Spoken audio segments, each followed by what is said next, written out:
Hi everyone, let's go back.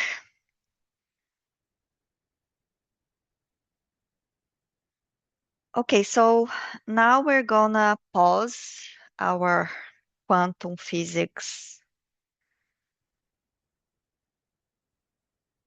for a while and talk about cryptography, classical cryptography. Just a moment, there is a question here. Okay, no problem. I understand it. The class is being recorded, so you can see the rest of it. Sorry that you lose the uh, more interesting part. I spent too much time with the simple stuff, but don't worry, you can check this out later if you want. Okay, so cryptography, it's it comprises a bunch of problems in communication, and we're going to talk about different problems throughout the course. Today, I want to talk about two. Probably I won't have the time to talk about the second one, so we're going to talk about this first, and then next class we talk about the other. And this problem is what we call private key cryptography. And it's the most simple problem in cryptography. I want to send a message for for someone else, and I don't want anybody in the middle to intercept this message and recover the content of the message. So I have the original message. I want to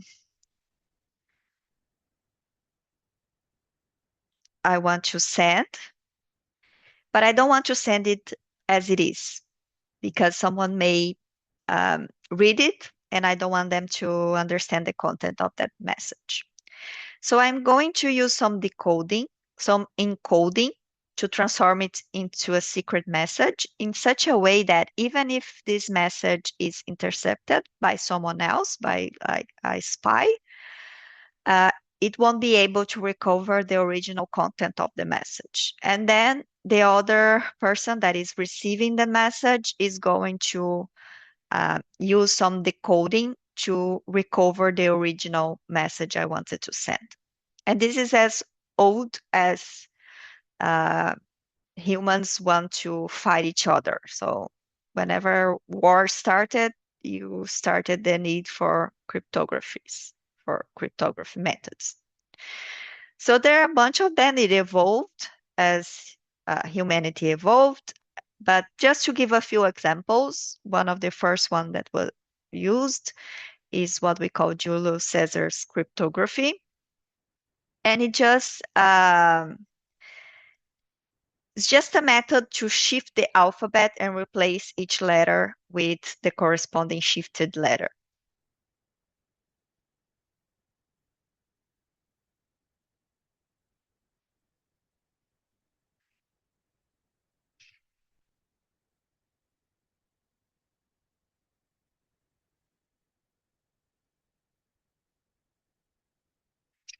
Okay, so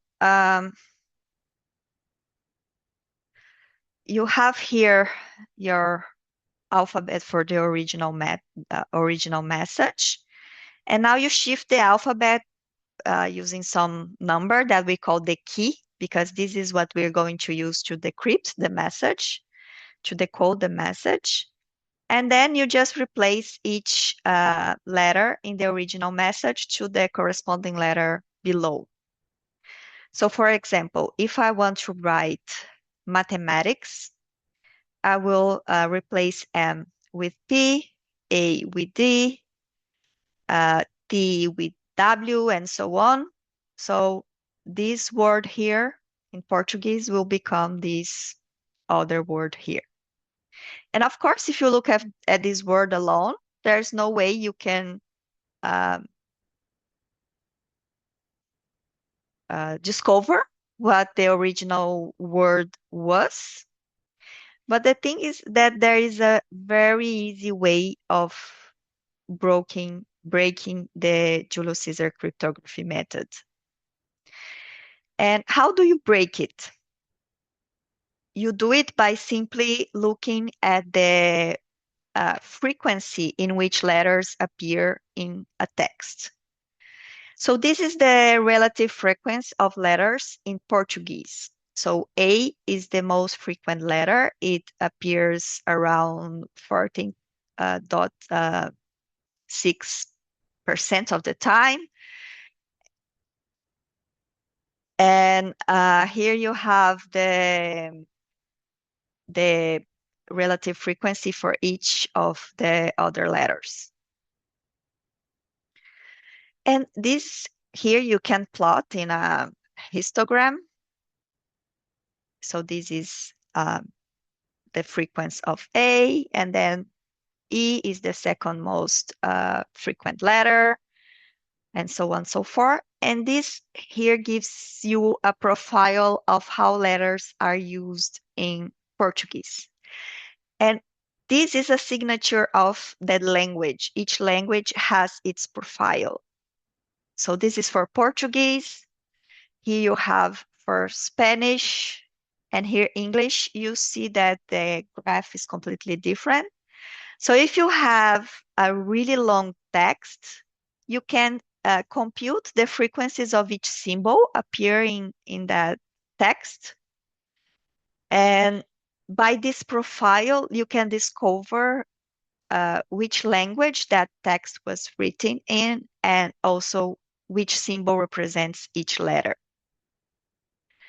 So what we call cryptography by substitution, you substitute each letter with a symbol, can be easily broken by such an analysis. You count how many times each symbol is repeated in that message, and you break it. And there is an example in an Edgar Allan Poe book in which the characters of that story, they need to break a message, and the message is this one. Is you see that is not a very long message, but you see there's a few things that you can see. For example, this symbol appears a lot, and there are a few times in which it appears like 2 times. And also 8 appears a lot, and a lot of times it appears 2 times as well. And there are 2 letters in English that appear a lot, and they appear a lot 2 times, which is E and O. So by such an analysis, you can easily break this down and see that what is written is this message here. It's what the characters do in the book to break the message. So you don't even need like a really, really long text. Just if you repeat it enough, it's enough to break it. So here what we are doing is we are using the structure of our written language to break the cryptography method. Another very famous example is the Enigma machine that was used in the Second World War for the Germans, basically. They used it a lot to encrypt their message. And it was cryptography by substitution in one sense, but it was not that simple that you simply change one letter for another letter. But each letter of the text would be substituted by another letter, and the decision of how was the letter that I would use was given by this machine. And it can be programmed by these rotors here and these wires here. They will change how these letters are related to each other.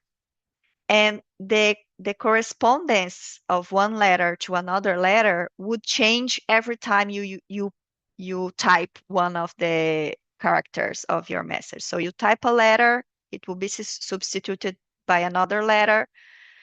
When you type the second letter, which letter would be corresponding to which changed every time. So this is a very, very complex, and how this correspondence changed depends on how these rotors are positioned and also how these wires are configured. So to decode the message, you needed another machine like this with the same configuration. And this is the key of the Enigma um, machine, like the Enigma encryption. But again, uh, you you still have some structure on the communication that was done during the war. So every message would start by saying how was the weather in the place where that message was sent. And every message would finish with that famous Hi Hitler thing. So there were a few things that you could explore to decrease the number of possibilities. So you had the encrypted message, you would intercept that message, and now your task is to figure out what is written in it. Okay, so if you haven't seen the movie The Imitation Game, I highly suggest you to. I forgot the name of the movie in Portuguese. The movie in English is the Imitation Game, I guess. I might be forgetting that as well. But the to decrypt the message, you had to guess or you had to find out which is the configuration of the machine. And this is roughly the number of possibilities you had with all of those wires and also that rotors that you could change. And although you were at that time starting to have some very simple computers, this was too much. You cannot do that. So what the English did was to set up a team of mathematicians working on this. And what they did was to explore these structures of our communication, of the German communication. And this group of mathematicians was led by Alan Turing, which built one of the first computers of all time and also is the father of computer science. And what his team did was to reduce that number of possibilities to something around 100,000, which is still a lot.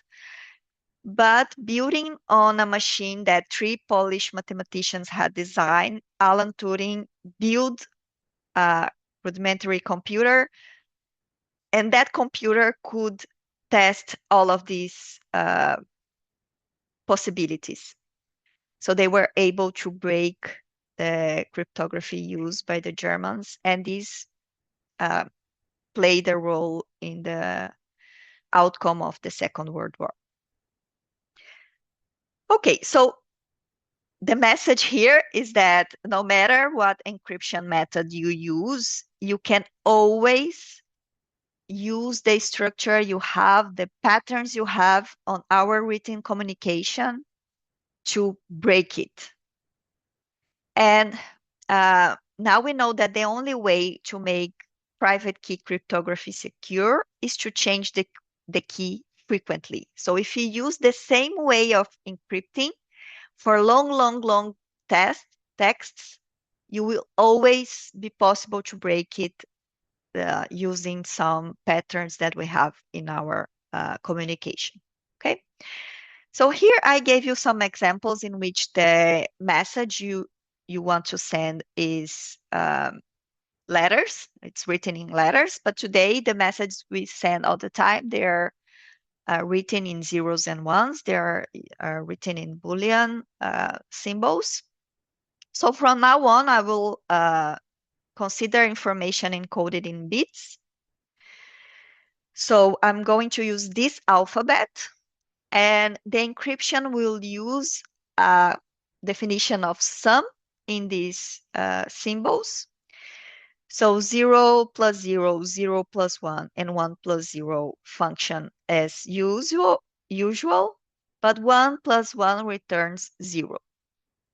And now what we're going to do to encrypt a message in bits is use a key which is also comprised of bits. So if you have a message with a number n of bits, we're going to need a key with n bits as well. So here I have my original message, and here is an example of a key, okay? And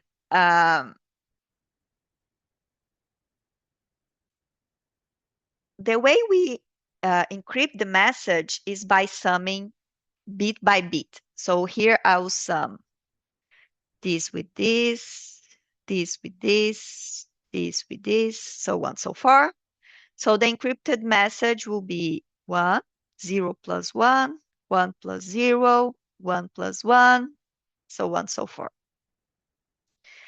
After we did uh, all of the calculations, we will have this encrypted message here.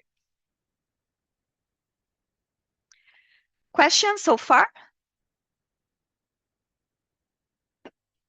Okay, so um, notice here that we need a key with exactly the same number of bits as the original message, okay? Of course, if the person just intercepts this message here, she has no idea about the key. She will also have no idea about the original message. So this is perfectly secure as long as I don't use this key again. So if I need to send another message, I need to use another key. So now you can imagine those guys in black suit with a suitcase cuffed to the wrist, like taking keys from one place to the other, because the key needs to be secret. If the eavesdropper, if the spy has access to the keys, it is not secure anymore. So this is perfectly secure, but it has a big problem that is establishing the keys every time you need to communicate. So you might have like a really, really big book of keys that you share with that person, but it's dangerous because someone else may intercept the book, blah, blah, blah. So the practical problem of this type of cryptography is exchanging the key. Okay? Questions? Okay, so really, really important message here. In order for communication to be secure, we must change the key after each use, because if I use the key, the same key over and over, I will always be able to use some pattern of our communication to learn the message. Okay, so it's only secure if I change the key after each use. Okay, so what we generally name quantum cryptography, it's not exactly cryptography, but it's a way of establishing these keys for this type of cryptography. So this type of cryptography is called the one-time pad. So this is what we call one-time pad. And one time because it has to be used only one time. Okay, so the goal here is the establishment of the key so that this is where quantum physics is going to come into play, okay? The cryptography is going to be done like classically using the one-time pad, but the establishment of the key between the two parties, it's going to be quantum, okay? So here it is, our first protocol, quantum key distribution. One protocol for quantum key distribution. There is many, but this is the most famous and most important. Again, we're as I told you in the beginning of the class, we are focusing on the quantum bit. And remember our exercise we did in the end of the first part of the class? I will use two measurements, measurement Z. If the vector is written this way, it's going to have these probabilities and always these final states. And measurement X works the same, but with basis plus and minus. So remember these, okay? Okay, so how is quantum key distribution going to work? So I have two parties that want to communicate, as I told you, like since the beginning of this cryptography part. In quantum information, we generally call them Alice and Bob. So Alice and Bob are going to be around for the entire course. And again, if you uh, continue working with quantum information forever, okay, you'll never get rid of Alice and Bob. So we know that our goal is that Alice and Bob are really far apart. One is in Austria, the other one is in China, and they want to share a key. What is a key for us in one-time pad? Is a sequence of bits that has to have the same number of bits as the message they want to exchange. So I want to build a protocol in such a way that in the end they share a sequence of bits each, and these sequences have to be equal or as equal as the experimental uh, experimentally possible. Okay. Okay. So the protocol I'm going to talk to you about is called the BB84 protocol because of the two physicists that devised it, Bennett and Broussard, and because of the year it was published in 84. Yes, 84. Not even me was born or by this time, not even you. And here I put the 30-year anniversary of the paper. It was published again in 2014. And this is a really nice paper to read. I highly recommend that everyone takes a look. It's short, it's simple, it's easy to understand, and it's like it's a cornerstone of quantum information. Okay, so how this protocol work? So I have the two parties involved in the protocol. They want to exchange a key, and I'll call them Alice and Bob. And the first necessary thing here is that they have to share a quantum channel so that one can send qubits to the other. I'll, here I will imagine that Alice is sending the qubits to Bob. Okay. So they share a quantum channel for qubits, and Alice has to be able to generate qubits in the basis 0, 1, plus and minus. Okay. And Alice and Bob, they must have properly calibrated measurement apparatuses in such a way that measurement X and Z are the same for both. So this requires some calibration prior to the protocol starts. But once they establish this, they can share as many keys as they want. So it is not easy to do, but once this is established, they can share as many keys as they want. So now we start the protocol. Any questions so far?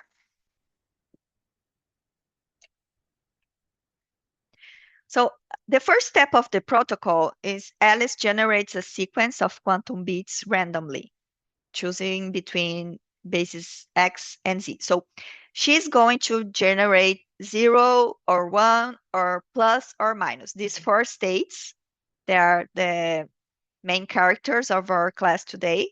She's going to randomly choose between these four, okay? And it's important that it's random because if there is like a list that she's following, that list could leak and the eavesdropper uh, could could get that list. So it's important that the spy that is trying to get that information will not be able to guess which state she's preparing. Then she's going to send each of these qubits to Bob. Okay, so she prepares 0 or 1 or plus or minus and send to Bob in this quantum channel that they have. Here for us, it's going to be a perfect channel. Nothing is going to happen with the qubit. Or, of course, we all know, especially the ones that work in the lab, that nothing is perfect. And there is a whole community working on how the how is the impact of imperfections on these protocols. But for us here, everything is perfect, okay? So she sends these bits she prepared to Bob. Bob is going to receive the qubits that are exactly equal to the ones that Alice sent, and she measures them by randomly choosing between X and Z. So he receives a qubit. He has no idea if it's a 0, 1, plus or minus. He just chooses, I'll measure X or measure Z and measure each of them. And at the end of this process, Alice and Bob have a sequence of bits. Let's take a look on how this thing works, okay? So we can understand what is going on here, okay? So here I'll divide this by 2.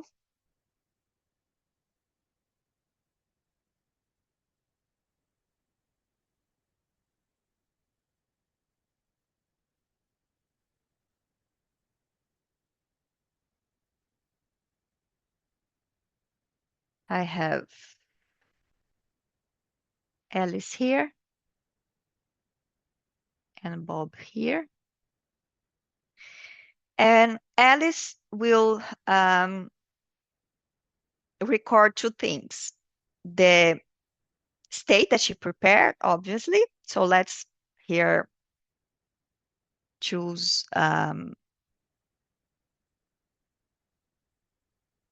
some, just so we have,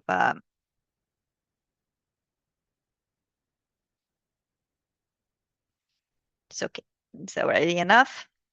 And she's going to do another list just to simplify things so we can actually see what's going on. I will just write the measurement that that vector is an eigenvector 2. So here is Z, Z, X, Z, X, X, Z, X. Okay, she does not need to do that. It's just for us to have clarity here on what's going on later. Now, she is going to send these things to Bob. So there is a quantum channel. Each of these qubits is going to arrive to Bob. And he is going to choose randomly between bases X and Z. So let me just choose randomly here some of this stuff. So X, Z, Z, X, X, Z, X, X.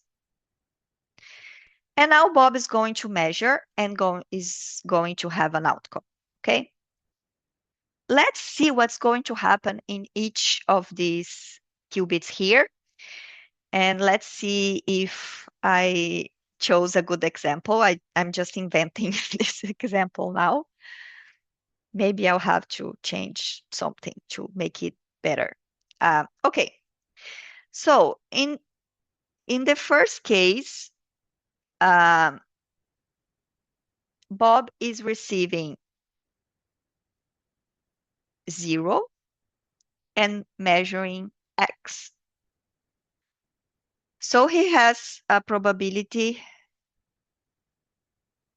he could have +1 or -1 outcome. And let's just imagine that he has like +1 outcome. and the final state of Bob is going to be plus. And now he's receiving 1. This is going to be -1 for sure. And this is going to be 1. He receives minus measure Z, and now he's going to have outcome +1. Could be any, right? The final state is going to be 0. Now he receives 0, measures Z. He could get -1. Final state minus. Now he's going to receive X. He's going to receive plus and measure X. So for sure, his outcome is going to be plus. Now he is receiving minus and measuring Z. His outcome could be -1. Now he is receiving 1 and measuring X. His outcome would be +1. Final state plus. And he's receiving minus and measuring X. For sure, the outcome is -1. Final state minus. It's clear for everyone what's going on here. This is just an example of what could happen, okay? So here we can see two different instances of what's going on. In one of these instances, Bob is sure of what's going on. Oh, Bob does not know anything, but we that are analyzing from privileged place, we are sure that Bob is going to get one definite outcome. And there is another instance in which anything can happen.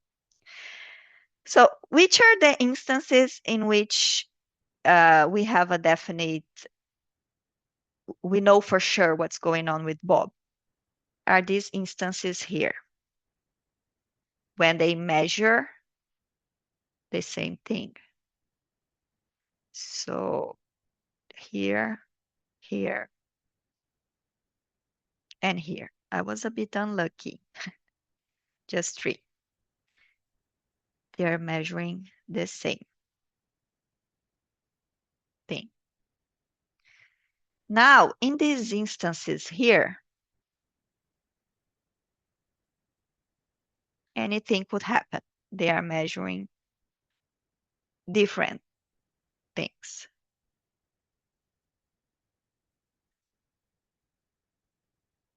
Is it clear for everyone what's going on? Okay. So now Alice is going to make a list of the eigenvalue of each of that eigenvectors that she prepares. So these will be +1, -1, -1, +1, +1, -1, +1, no, -1, -1. Now we're going to compare these two lists here.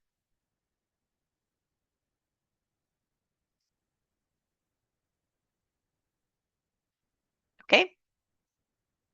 When I am sure that the eigenvalues that I wrote on that list are equal, I am sure that they are equal when they measure the same thing. Here they're going to be equal, for sure. Here they're going to be equal, and here they're going to be equal. In the other cases, they could be equal or no, depending on the outcome that Bobby had, because there is a probability of getting +1, half probability of getting +1, and half probability of getting -1. So in these instances here, for example, here they are equal, but it was a coincidence. It could be different. Here they are not. Here they are not. Here they are equal. Here they are not. So it could be either way. I cannot be sure. Okay? So now what Alice and Bob are going to do is to share this information here. Not the eigenvalues, not the states, the same for Bob, just the basis, if it's X or Z, in which Alice prepared and in which Bob measured. Is it clear for everyone, this example? Questions? Okay, so coming back to the thing that I already talked about, but when are Alice and Bob sure that the outcomes are equal? When they measure in the same basis, when they use the same basis. Okay? So now the first step in the protocol, Alice and Bob announce what basis they chose. So they are going to share that list of X's and Y's, or X's and Z's. They can talk on the phone, they can publish in a newspaper, they can send a WhatsApp message. It doesn't matter if anyone intercepts that, because what matters for us, you'll see in a minute, is the outcomes, is the eigenvalues. So what they are going to do is that they are going to discard the bits where the bases were different and keep the bits where the bases were the same. So if we come back here,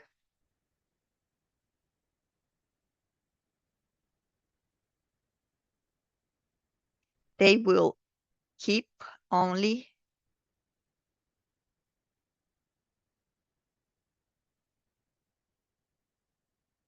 this, this, and this. The rest they throw away, okay? Here I was unlucky. There were many more instances in which they throw away their bits, but in general, it'll be half and half.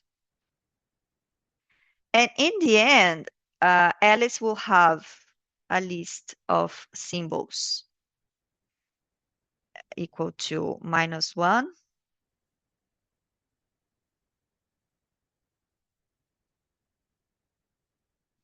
-1, +1, -1, and Bob will have a list of -1, +1, -1.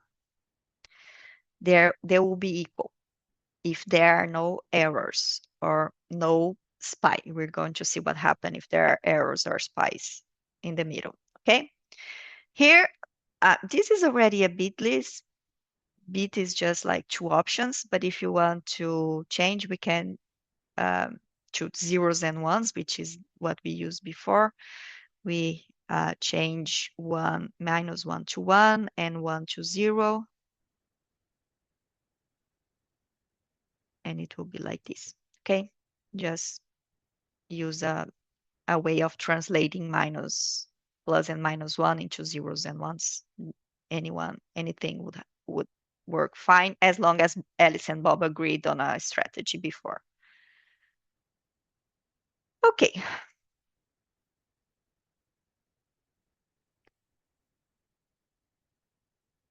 So Alice and Bob will say to each other in which bases they measure. They discard the bits where the bases were different and keep the bits where the bases were the same.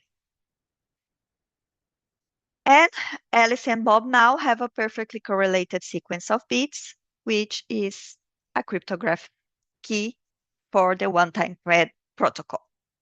Okay? Questions? Okay. So now the key is established, but we need to understand why this protocol is safe.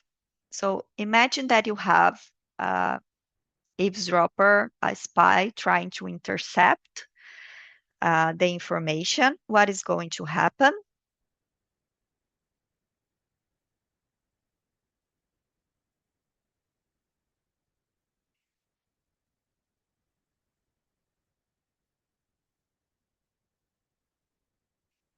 So imagine now we now have three parties. We have Alice, we have Bob, but we have Eve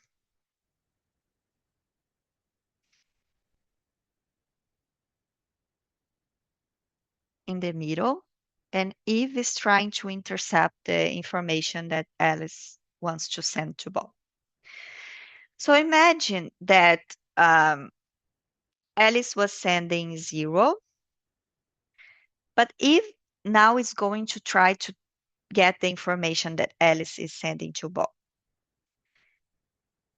In principle, to prove the um, the security of the protocol, I have to give Eve the freedom to do any quantum operation she would like to. We did not learn how to do that yet, and this will be a calculation that is much more difficult to do here in class. So we're going to suppose that Eve is just mimicking Bob's behavior. So she's going to choose between X and Z to measure. She could do something more uh, complicated. It is possible to prove that it gives her nothing, but this is already gives us the idea of what is going on. Okay, so Eve is going to choose between Z and X. So suppose here that Eve chose Z. If Eve chose Z, she will get +1. The final state will be 0. And now she sends 0 to Bob. And suppose that Bob chose Z as well. So he will get +1. The final state will be 0. If this happens, nothing changes.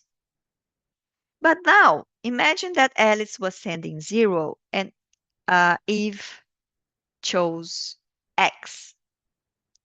Now there are two possibilities. Eve could get +1 and send plus, or Eve could get -1 and send minus. Um, minus. Now for each option of, and suppose that Bob chose Z, okay?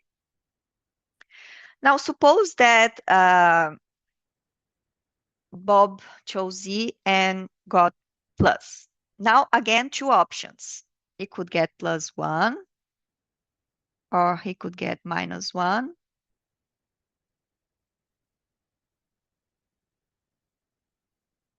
Or he could, if he received minus, the same thing. He could get +1, could get -1.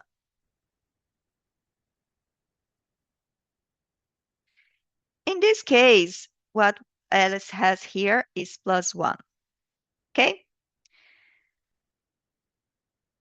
In this case, if if Eve happened to choose exactly the same basis that Alice and Bob chose, we won't be able to see a difference. These things are equal.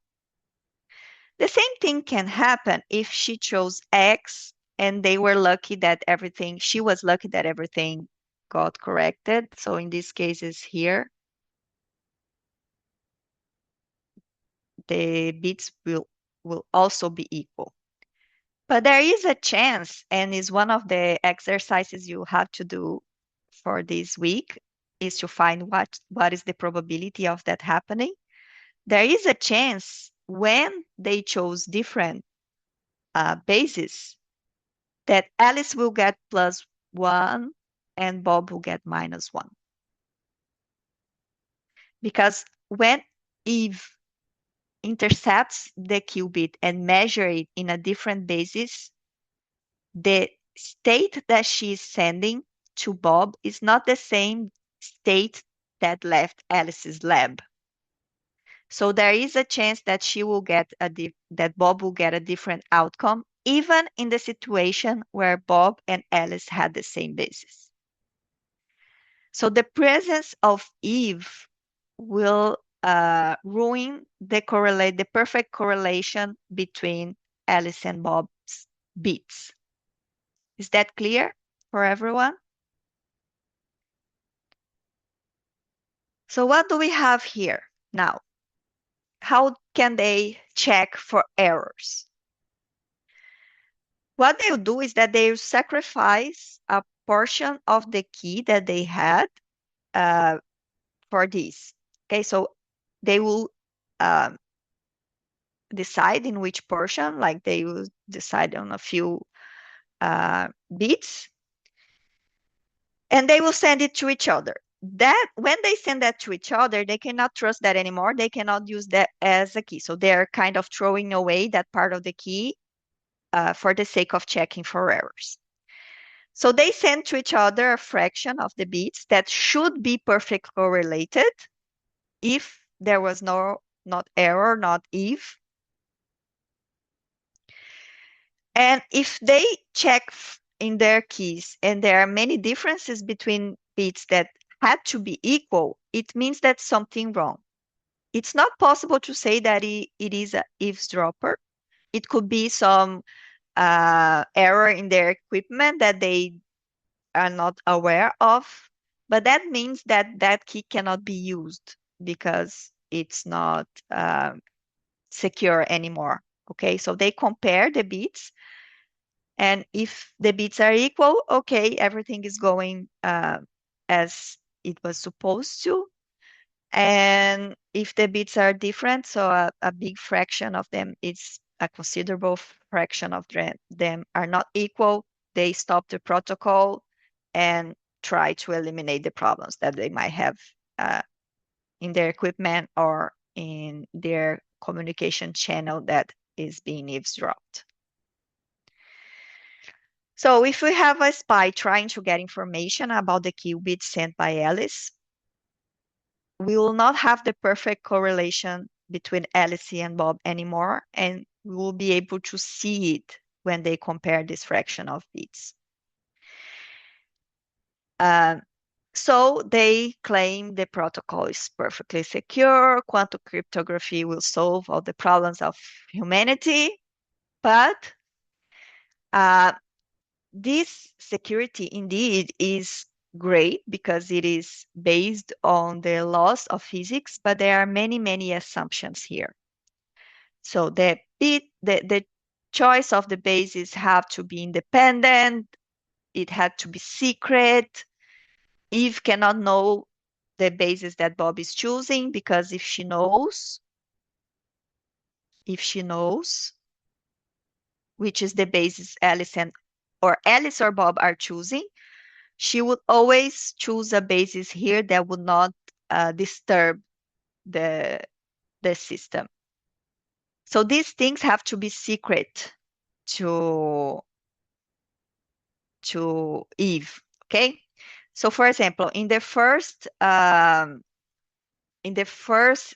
experimental demonstrations that we have, like just a proof of principle, choosing between bases X and Z made different noises. So Eve would know which basis to choose based on the noise that it made in the other lab. So now it doesn't mean that there's no hacking for there's no eavesdropping for quantum cryptography that is perfectly secure, because we can still use flaws in the engineering process on the experimental side. But in principle, if we fix all that, it's secure. But especially you that work in the lab, you know that it's really hard to fix everything. But these things are each day better. Okay? Questions? Okay, after the key is established, now here we are living in the perfect world where everything is like experiment is perfect. It's not the case. So in general, even if there's no eavesdropper, there will be experimental errors. And then you have two keys that are more or less equal, but not perfectly equal. So there are classical methods of extracting a better key from the key that you have that is not perfect. Two of them are information reconciliation. This is perfectly classical. There's nothing quantum. Quantum um, is already over. Information reconciliation and privacy amplification. If you're curious about that, Nielsen Schwang talks about that. You can check on Wikipedia. But just so you know that even if it's not perfect, there are ways of post-processing the key in order to make it better. Okay? Classically. But this is not quantum key distribution anymore. It's just classical processing to make the keys better. Okay? There are many experimental implementations of this. The most famous one is the satellite uh, network between Austria and China. And um, you see the important names here. Jinwei Pan is a guy with an infinite amount of money to do whatever he wants in China. And Zeilinger is a Nobel Prize winner working in Austria. And this paper is really interesting because it shows like a BB84 protocol being implemented and used to change uh, information, in this case, image written in terms of bits between the labs in China and Austria. And I imagine you have seen lately all of these networks, quantum network in China, which is, I think, the most impressive one. But in Brazil, you have the network in Rio, which I think is the most developed in Brazil. But we also have proposals in the south, in Recife, and now in São Paulo with the project of Rafael Barros. And all of these things, the final aim is to be able to do in these networks to do quantum protocols. And one of these protocols that you want to implement in these networks is BB84. Okay. So this is spread all over the world. Here is a figure showing the distance between the nodes in the network used in this paper specifically. But in China, they already have like a big network with many nodes. It's really impressive. And now here is also the group in China, but this is not just in China. You can talk to Rafael Barros about it. He's thinking about similar things in São Paulo, which is the transmission of quantum information in fibers that are already implemented for classical communications. And this is really nice because you don't have to like build another infrastructure. You are just going to use the infrastructure that is already there. Okay. Okay. Now I would start talking about bit commitment, but I'm already out of time, so I start this next class and we finish here. Questions?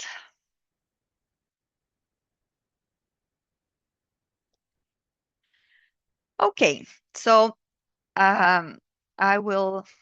Professor, can I ask you Yes, something? please. So I've seen this Alice and Bob example a couple times now, but I think I struggle to understand how it's encrypted. Because for me, when you put Eve as an eavesdropper, okay, so the message won't get as it should to Bob, but I don't understand how Eve is not understanding the message. Okay, good question. So um, Eve is going to get part of the message.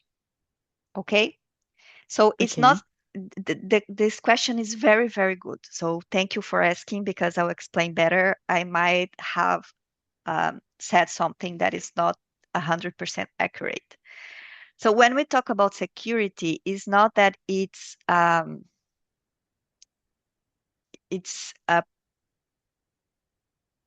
perfect against leakage of some of the information. It's not that. Okay. If Eve is there, she's going to get part of the message. What part of the message? When she chose the same uh, basis as Alice and Bob. Yeah. Okay. Uh-huh. Um, but the thing is that Alice and Bob are able to know to see that Eve was there, and they just stop the protocol, throw the bits away, and start over. So it's not perfect in the sense that, oh, okay, we implement this protocol, and in the end, we are sure that everything is fine. No, they implement the protocol. In the end of the protocol, if they realize that the bits are different, they say, okay, something was wrong. It's not working. Let's throw this away and look at our equipment, look at our channel. It's being eavesdropped. Something is wrong. Let's understand what's wrong. So it's not secure in the way that Eve will not be able to get the information. It's secure in the sense that if Eve gets some information, Alice and Bob will know and will stop the protocol before they use the key to communicate their message. So they will only S- use the key if they are sure that nothing was between them. So in the protocol, we had three steps. First, Ye- Alice set the states, mhm. then they share eigenvalues, and they share measurement. That's right. Yes. And in which step they will notice that EV is there? Okay. Good question. Okay. So um, is in this last step when Bob and Alice share the final bits. So let's recap here what happens. So how here is already a mess. I don't know if this is going to be good or bad for understanding. Let's try. If you don't understand, please tell me. I'll try to explain again. This is Okay. really beautiful. I really want you to understand it um, correctly. So the first step, Alice prepares and send to Bob. Bob chooses a measurement and measure. Okay. Yeah. At the end of this process, this first step, Alice has some list of outcomes and Bob has another list of outcomes. Okay. Yeah. Now the next step is that they are going to share this information here. Okay. Just the measurements, just the Okay. basis. Notice that this not tells anything about the values itself because for basis Z, it could be 0 or 1, it could be plus or minus, it doesn't matter. It could be both. But so the uh, communicating the measurements say nothing about the bits. Okay? Yeah. Yeah. Okay. So now, after they communicated the measurements, they know when for sure their bits are going to be the same. In this case, in this example, is these ones in pink. Okay? Yeah. Hmm. So they throw the rest away. So for the next of the protocol, these rounds in blue, they do not exist anymore. They're already in the trash. I Okay. keep only the yellow ones. Okay? So Alice will prepare new states No, to send to there's Bob, nothing or the quantum same. anymore. No, Oh, okay. it ends here. From now Okay. on, is we're just comparing classical information that is in these lists. Okay? Okay. Okay. So now, you agree with me that they have a perfect correlated list of bits? Yeah. Okay. If Eve was not there. Okay. Yeah. How they are going to check for that? Um, Bob, Bob and Alice, they're going to choose a fraction of that. That key, for example, in our example here, we just have three, but for example, we can choose um, these and these. And now they're communicating this to one another. Bob will call Alice. Alice, my first bit is -1. And Alice will say, yeah, my first bit is -1 as well.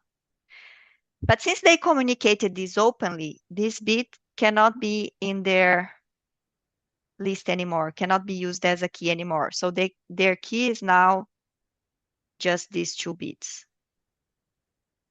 Okay, because they communicated the first one, so it's not secret anymore. Yeah. But if there was any experimental error, there was a chance that these two bits would be different. So if there was an error, for example, this could be -1 and this could be +1. And they would call each other, and Bob would say, my first bit is -1. And Alice would say, no, mine is +1. Something's wrong. Abort the protocol. We cannot use this key. It's not secure. Let's start over. So they start by checking their equipment, trying to find what's wrong. Okay. Of course, with just one bit, you cannot uh, say much, but here's just an example. You have like a long key, so you can choose like a fraction, like 10%, 5%. There are bounds. I have no idea, but there are bounds that tell you what is the good portion to choose from. And the thing is that if Eve is in the middle, if there is a chance that Eve will choose a different basis than Alice and Bob, with a certain probability, there is a homework for you to compute, you will have different bits in Alice and Bob's side in a situation where they were supposed to be equal. So by Okay. sharing a fraction, they will see that there is something going wrong. And then they abort the protocol. They do not use that key to, to send the information. Again, remember that this is the key. The message, Yeah. the secret message is going to be sent later using the one-time pad. So if this Okay. thing does not work, it means that the key leaked to the eavesdropper, a part of the key, Not the message. not the message. The message is sitting quiet there, waiting for the key, and then they use the one-time pad to send the message. Let me go back here, here.